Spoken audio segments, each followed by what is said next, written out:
सुनील जी को चेचक की बीमारी लग गई तो बहू बेटा बोले अब आप हमारे बच्चों से दूर रहा करें, वरना इनको भी बीमारी लग जाएगी। बच्चे हर समय दादा के पास रहते थे, जिसकी वजह से तंग आकर बहू और बेटे ने उनकी चारपाई स्टोर रूम में रख दी और बोले आज के बाद यहाँ से बाहर मत आना। आधी रात को तेज़ गर्मी की वजह से वो उनके एसी वाले कमरे में आ गए। बेटे बहू की आँख खुली तो उनका दिमाग घूम गया और सुनील जी को मार पीट कर स्टोर रूम में फेंक आए। तो अगली सुबह जब उन्हें बच्चे नजर न आए तो वो स्टोर रूम में देखने गए तो सामने का दृश्य देखकर उनकी आंखें फटी की फटी रह गईं। सुनील जी खुले दरवाजे से अंदर आए। उनकी सांस फूल गई थी। दुकान उनके घर से काफ़ी दूर थी, मगर वो पोते की मोहब्बत में उसे गोद में उठाए हुए वहाँ तक ले गए थे। वो चीज़ लेने की जिद कर रहा था। उस समय भी जब वो वापस आया तो उसके हाथ में रंग बिरंगी कैंडीज़ और केक था। वो बड़ा खुश दिखाई दे रहा था। बार बार दादा का चेहरा पकड़कर उन्हें को चूमने लगा या फिर उनकी दाढ़ी पकड़कर खींचने लग जाता। सुनील जी खुश हो जाते। उन्हें अपना ये छोटा वाला पोता बहुत पसंद था, क्योंकि उसकी शक्ल बिल्कुल सुनील जी के बेटे और उसके बाप अनिल से मिलती थी। वो उसके बहुत लाड उठाते थे। यूँ तो बड़े दो पोतों में भी उनकी जान बसती थी, मगर छोटे के साथ उनका लगाव कुछ और ही तरह का था। उस समय भी वो फूली हुई सांस के साथ छोटे यश को लेकर अंदर आए। सामने ही बहू दीवार पर लगी हुई पेंटिंग को कपड़े से साफ कर रही थी। ये लो बहू, पकड़ लो अपने शहजादे को। आखिर से अपनी जिद पूरी कर ही ली। पूरे 100 रुपए की चीज़ लेकर आया है मेरा शहजादा, प्यार भरे स्वर में कहते हुए सुनील जी ने अपनी गोद में पकड़ा हुआ यश उसकी माँ की तरफ बढ़ा दिया। सुनील जी की बहू के चेहरे पर मुस्कुराहट फैल गई। वो जानती थी कि उसके ससुर बच्चों पर जान देते हैं। उसने हाथ बढ़ाकर यश को लेना चाहा, लेकिन तब भी वो बुरी तरह से चौंक उठी। सुनील जी ने जिस हाथ से यश को पकड़ रखा था वहाँ पर छोटे छोटे लाल रंग के दाने दिख रहे थे। अंकिता के चौंकने की वजह यह भी थी कि वो डॉक्टरी पढ़ चुकी थी। अब व्यवस्था की वजह से वो सिर्फ घर पर ही रहती थी, लेकिन सुनील जी के हाथ में निकले हुए इन दानों ने उसे परेशान कर दिया था। वो जानती थी कि ये चेचक की बीमारी की शुरुआत है। उसने अपना सर झटक दिया। सोचा शायद ये मेरा वहम है। उसने हाथ बढ़ाकर यश को सुनील जी से लिया। सुनील जी धीरे धीरे चलते हुए अंदर अपने कमरे की तरफ बढ़ गए, जहाँ एसी लगा हुआ था। अनिल एक ही एसी अफोर्ड कर सकता था और वो उसने अपने बाप के कमरे में लगवाया था। अंकिता परेशान नज़रों से सुनील जी को पीछे से देखे जा रही थी। उसके दिल में अजीब से वहम आ गया था। उसने 2-3 बार यश के कपड़े झाड़े। नन्हा यश हाथ में पकड़ी हुई कैंडीज खोल खोल कर खा रहा था। अंकिता का दिल संतुष्ट न हुआ तो वो एक बार फिर जाकर यश को नहलाकर ले आई। कितनी देर तक वो यश के चेहरे और हाथों पैरों को बार बार साफ करती रही। सैनिटाइजर से कभी उसके हाथ धुलाती और कभी गीले कपड़े से उसका मुंह साफ करती, मगर वो माँ थी, उसका दिल संतुष्ट न हो रहा था। शाम को अनिल घर आ गया। वो सबसे बड़ी खुशी से मिला था। आते ही उसने अंकिता से चाय के साथ पकौड़ों की फरमाइश कर दी। अंकिता मुस्कुराते हुए किचन में जा घुसी। वो आंगन में बैठकर पापा के साथ बातें करने लगा। साथ साथ वो बच्चों के साथ खेल भी रहा था। बच्चे कभी दादा के पास जाते और कभी अपने बाप के पास। पापा जी, मेरे बच्चे तो मुझसे ज़्यादा आपसे प्यार करते हैं। अब भी देखिए ना, मैं अभी अभी काम से आया हूँ, मगर तीनों मेरे पास बैठने के बजाय बार बार आपकी गोद में जा घुसते हैं। अनिल मुस्कुराते हुए कह रहा था। सुनील जी भी मुस्कुरा दिए। उन्होंने नीचे बढ़कर यश से बड़े हर्ष का माथा चूमा। हर्ष खिलखिलाकर हंस दिया और अपने दादा के गले से लटक गया। इन्हीं तीनों में तो मेरी जान है। याद है जब तुम छोटे थे तो तुम भी ऐसी ही हरकतें करते थे। सुनील जी प्यार से अनिल से कह रहे थे। तभी अंकिता चार पकौड़े लेकर आ गई। सोफे के सामने टेबल पर चाय रखते हुए ऐसे ही अंकिता की नज़र सुनील जी के हाथ पर जा पड़ी। इस बार वो फिर से बुरी तरह से चौंक उठी थी, क्योंकि सुनील जी के हाथ पर नजर आने वाले दानों की गिनतियों में बढ़ोतरी हो गई थी। सुबह से में वो 2-3 थे, मगर इस समय उनकी संख्या काफ़ी बढ़ चुकी थी। अंकिता का दिल घबरा उठा। वो एकदम ही यश को गोद में उठाकर अंदर कमरे में चली गई। कुछ ही देर बाद उसने बहाने से अपने दोनों बेटों को भी अंदर बुला लिया और होमवर्क कराने लगी। उस रात जब अनिल सोने के लिए कमरे में आया तो अंकिता परेशान थी। वो उसे कुछ कहना चाहती थी। अनिल को भी इस बात का अंदाज़ा हो गया। वो ड्रेसिंग टेबल के सामने बैठकर हाथों पर कोई क्रीम लगा रही थी और बार बार अनिल की तरफ देख रही थी। तभी अनिल ने उससे पूछा, क्या बात है अंकिता, ऐसा लग रहा है तुम कुछ कहना चाह रही हो। अनिल के सवाल पर अंकिता एकदम पीछे मुड़ी और कहने लगी, जी हाँ, मैं सच में काफ़ी देर से आपसे एक बात कहना चाह रही हूँ। मुझे ऐसा लग रहा है कि पापा जी को चेचक की बीमारी लग गई है। उनके शरीर पर लाल दाने दिख रहे हैं। आप उनके लिए दवाई ले आइए। मगर ये बीमारी एक से दूसरे को आसानी से हो जाती है। मुझे डर है कि कहीं ये हमारे बच्चों को ही ना लग जाए। अनिल मोबाइल में मगन था। उसने अंकिता की बात ध्यान से ही ना सुनी थी, मगर फिर भी उसे अच्छा नहीं लगा। उसने अंकिता को जवाब दिया, तुम बेकार में परेशान मत हुआ करो, डॉक्टरी पढ़कर तुम्हें तो आम सी बात भी बड़ी लगने लगती है। छोटा सा कोई दाना होगा, कल तक ठीक हो जाएगा, नहीं हुआ तो पापा जी को दवाई दिला दूंगा। लापरवाही के अंदाज में कहते हुए अनिल दोबारा से मोबाइल चलाने लगा। अनीता उदास होकर वॉशरूम की तरफ बढ़ गई। अगले दिन अनिल सुबह सवेरे काम पर चला गया। दोनों बच्चे स्कूल जाते थे, उन्हें अनिल अपने साथ ही ले गया। पीछे सिर्फ यश रह गया था। अंकिता ने यश को नाश्ता करवाया तो वह दादा दादा की आवाज़ लगाने लगा। आज आश्चर्य की बात थी कि अब पापा अभी तक जागे न थे। अंकिता ने आंगन में टहलते हुए आसमान की तरफ देखा। गर्मी की तेज़ी में अब बढ़ोतरी होने लगी थी। आज से एसी वाले कमरे में सोया करेंगे। सब दिल ही दिल में खुश थे। वो पापा जी के कमरे की तरफ बढ़ी। अंदर एसी ऑन था। ठंडक में आते ही अंकिता को सुकून का एहसास हुआ। सुनील जी अभी तक सो रहे थे। अंकिता को थोड़ा अजीब लगा। उसने आगे बढ़कर उनका कंधा हिलाया। उठिए पापा, 9 बज चुके हैं, उठकर नाश्ता कर लीजिए। अंकिता ने ये कहते ही लाइट ऑन की और जैसे ही पीछे मुड़कर देखा तो वो उछल पड़ी। सुनील जी के चेहरे, हाथों, कंधों का जो हिस्सा दिख रहा था, इन सब पर बहुत सारे लाल दाने नजर आ रहे थे। चेचक की बीमारी पूरी तरह से फैल चुकी थी। अंकिता को एकदम उबकाई सी आई। वो तेजी से कमरे से बाहर निकल आई। उसका दिल जोर जोर से धड़क रहा था। उसे बस अपने बच्चों की चिंता थी कि कहीं चेचक की ये बीमारी उसके बच्चों को न लग जाए। सुनील जी को तेज बुखार ने घेर लिया था। वो बस बेड की एक साइड पर पड़े ऊँघ रहे थे। अंकिता ने फ़ोन करके अनिल को घर बुला लिया था। वो घर आते ही सुनील जी को हॉस्पिटल ले गया। उनकी दवा वगैरह तो अनिल ले आया, मगर हॉस्पिटल वालों ने कह दिया था कि चेचक की बीमारी अपना टाइम पूरा करके ही जाएगी। अनिल हॉस्पिटल से थका हुआ आया था। वो कमरे में जाते ही सोने के लिए लेट गया, मगर अंकिता की नींद तो उड़ चुकी थी। वो परेशान थी, पूरे घर में फिर रही थी। बार बार जाकर अनिल को देखती, मगर वो तो चादर तानकर सो रहा था। उसके चेहरे पर थकान फैली हुई थी। शायद हॉस्पिटल में इधर उधर काफ़ी भटकना पड़ा था। आखिर 5 बजे अंकिता के सब्र का बंध टूट गया और उसने ज़ोर से झंझोर कर अनिल का कंधा हिलाया। मेरी जान पर बनी हुई है और आप अभी तक सो रहे हैं, जल्दी उठिए और मेरी बात गौर से सुनिए। अंकिता की आवाज़ में गुस्सा था। अनिल हड़बड़ाकर उठ बैठा। वो जानता था अंकिता जब गुस्से में आ जाती है तो फिर वो किसी के काबू में नहीं आती। सूजी सूजी आंखों के साथ वो अंकिता की तरफ देख रहा था, जो कह रही थी, अनिल आप इतने बेवकूफ़ कैसे हो सकते हैं? आप खुद समझदार और पढ़े लिखे हैं। आपको पता भी है कि पापा जी को कितनी बड़ी बीमारी हो गई है। चेचक इतनी आसानी से ठीक नहीं होती, और जो भी कोई चेचक से ग्रसित इंसान के पास उठता बैठता है या उसके साथ बर्तनों में खाना खाता है, ये बीमारी उसे भी लग जाती है। हमारे बच्चे छोटे हैं, मासूम हैं, वो पापा जी के साथ खेलते हैं। अगर इस बीच उन्हें ये भी बीमारी लग गई तो फिर आप क्या करेंगे? यश तो छोटा है, इस बीमारी को झेल ही नहीं पाएगा। अंकिता लगातार बोले जा रही थी। अनिल के चेहरे पर गुस्सा फैलने लगा। ले तो आया हूँ पापा जी की दवा, कुछ दिनों में ठीक हो जाएंगे। अब क्या करूँ? अगर उन्हें चेचक हो गया है तो प्रार्थना करो जल्दी ठीक हो जाए। तब तक तुम ये वहम बंद कर दो। अनिल बेफिक्री से कह रहा था, मगर अंकिता इस बार उसकी बात सुनने के मूड में ही नहीं थी। उसने अनिल को सुनाना शुरू कर दिया कि वो बच्चों का ख्याल नहीं करता और ना ही उसके अंदर जिम्मेदारी का एहसास है। अनिल उसकी बातों से तंग हो रहा था। अच्छा ठीक है, चुप हो जाओ, मैं अभी जाकर देखता हूँ पापा जी की बीमारी की क्या सिचुएशन है। वैसे तो मुझे लगता है कि तुम ज़्यादा ही परेशान हो रही हो। कुछ दिनों में पापा जी ठीक हो जाएंगे और बच्चों को कोई परेशानी नहीं होगी। वो पापा जी से बहुत प्यार करते हैं और उनके साथ खेलना चाहते हैं, उन्हें रोकने की ज़रूरत नहीं है। साफ साफ अंदाज में कहते हुए अनिल बिस्तर से नीचे उतर आया। पैरों में चप्पल पहनते हुए वो बगैर मुंह धोए कमरे से बाहर निकल गया, मगर जैसे ही उसने आंगन में कदम रखा, एकदम से ठिठक कर रुक गया। सामने ही आंगन में एक चारपाई पर सुनील जी बैठे थे और अनिल के तीनों बच्चे उनके आसपास खेल रहे थे। सुनील जी के हाथ में चावलों की एक प्लेट थी, जिसमें से वो निवाले बना बनाकर तीनों बच्चों को खिला रहे थे। अनिल को घिन महसूस हुई। सुनील जी के हाथों पर बने लाल दाने उसे दूर से ही नजर आ रहे थे। सुनील जी दूर से ही देखने पर थके हुए नजर आ रहे थे। बुखार की तेजी से रंग कुंबलाया हुआ था, मगर इसके बावजूद वो अपने पोतों के मुंह में निवाले डालते हुए उन्हें प्यार कर रहे थे।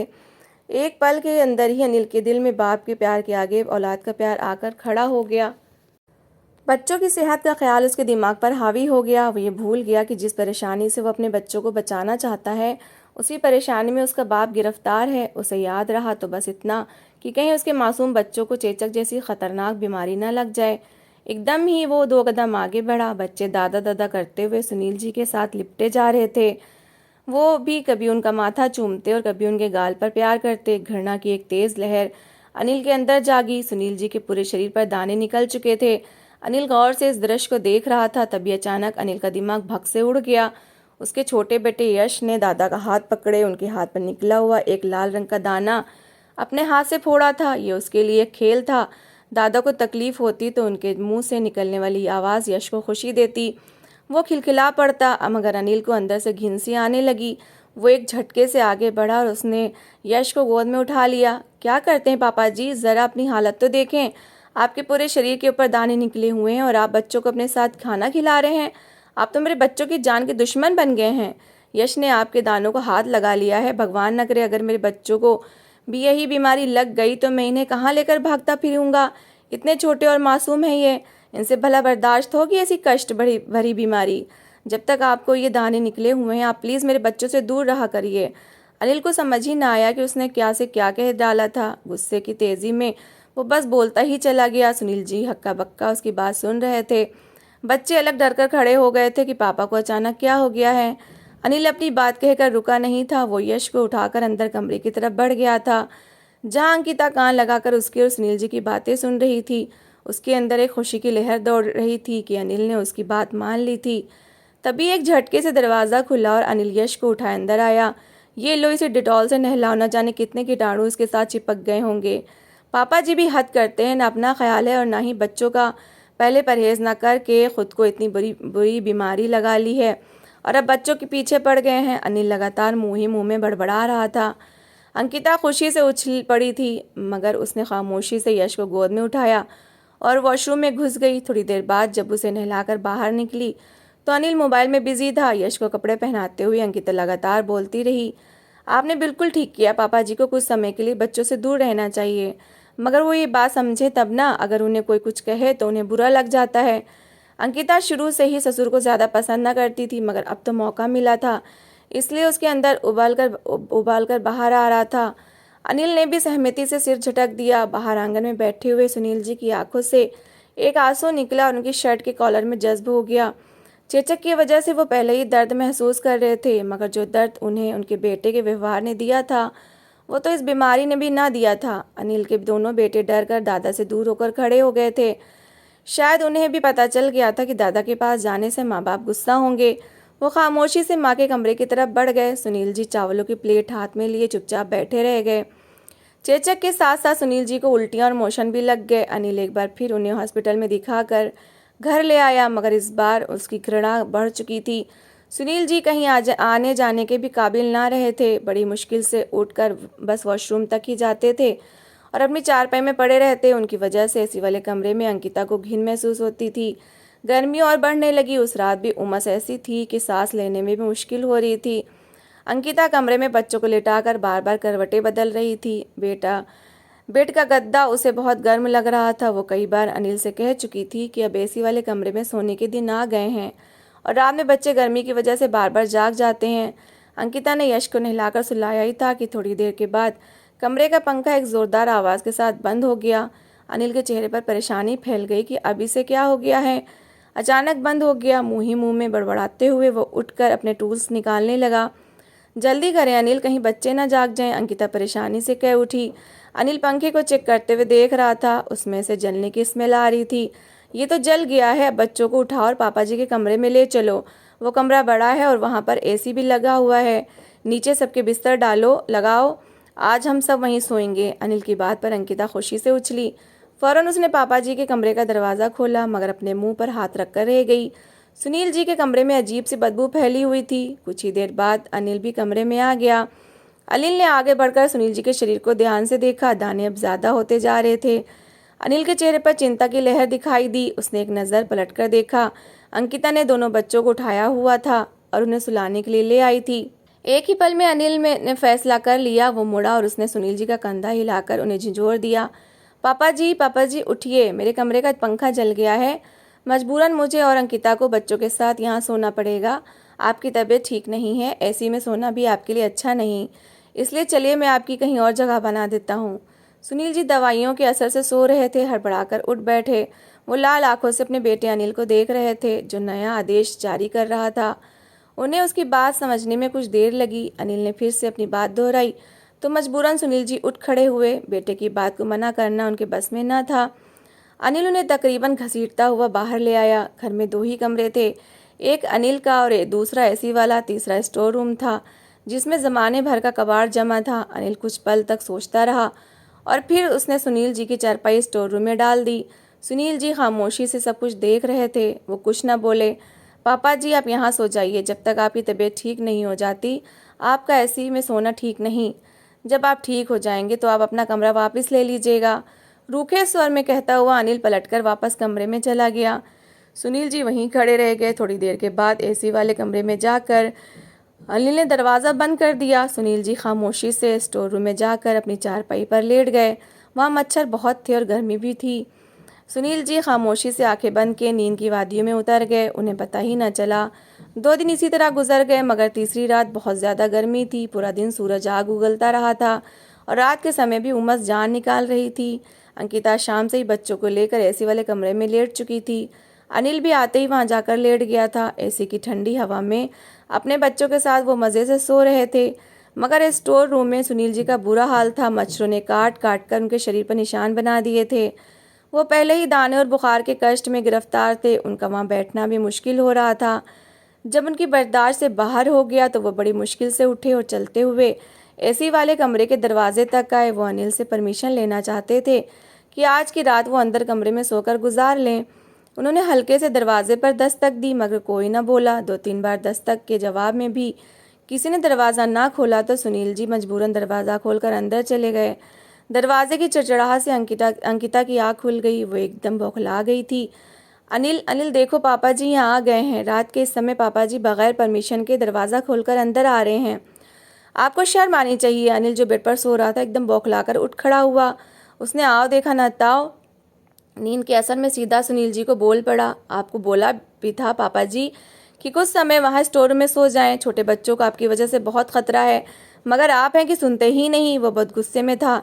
इसी गुस्से के असर में उसने सुनील जी को पकड़कर जोरदार धक्का दिया। वो पहले ही कमज़ोर हो चुके थे।